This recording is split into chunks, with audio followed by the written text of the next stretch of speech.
شما در جریان هستین که شاروالی کابل همه ساله پروژه‌های مختلف انکشافی را در شهر کابل اجرا میکنه و الحمدلله بر اساس پلان چارچوب طراحی شهری،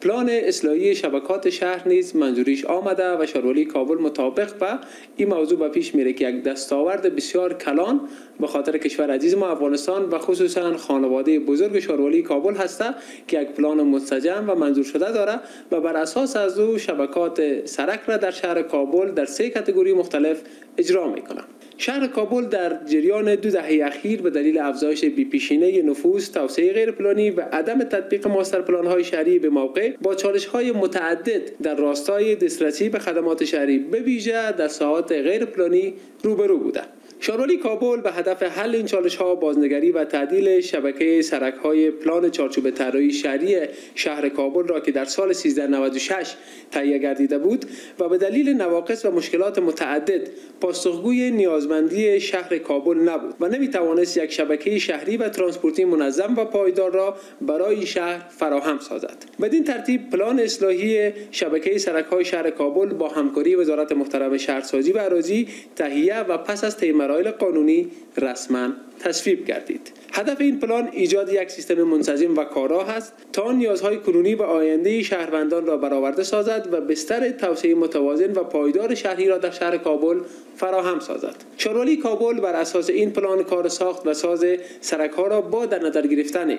اولویت و اهمیت آنها آغاز کرده است. چنانکه هموطنان گرامی آگاهند سرک نه تنها در تسهیل رفت و آمد و ترانسپورت نقش کلیدی دارد بلکه بستر اساسی برای شبکه‌های زیربنایی شهری همچون آبرسانی، مخابرات، فایبر نوری، کیبل‌های برق، سیستم‌های فاضلاب و دهلیزهای سبز و همچنان رشد و اقتصاد ساحات شهری از اهمیت بسیار زیادی برخوردار است. با تطبیق موفقانه این پلان توسط شاروالی کابل انتظار می رود شهر کابل از ساختاری منسجم‌تر پلانی، دسترسی بهتر به خدمات اساسی و محیط زیستی برخوردار شود. این اقدامات نه تنها کیفیت زندگی شهروندان را بهبود می بخشد بلکه بستر مناسبی برای رشد اقتصادی، جذب سرمایه‌گذاری و ارتقای جایگاه کابل به عنوان یک شهر عصری و پایدار را فراهم می سازد. شاروالی کابل الحمدلله بعد از منظوری مشخص پلان اصلاحی شبکات شهری این پلان را در دسترس عموم شهروندان عزیز قرار میده. یک کپی پلان در تمام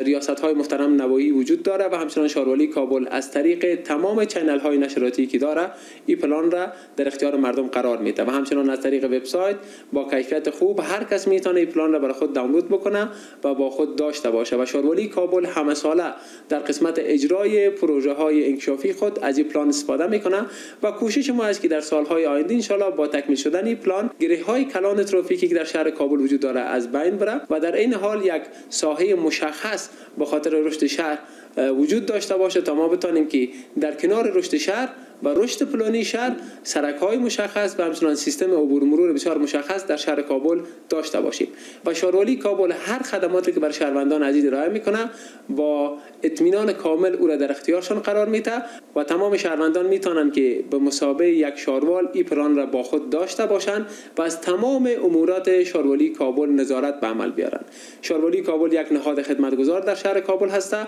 و ما بسیار خوشحال میشیم که تمام شهروندان در بحث ساخت و ساز و انکشاف شهر کابل نه تنها با شاروالی کابل همکار باشند بلکه از کارهای ما نیز نظارت داشته باشند.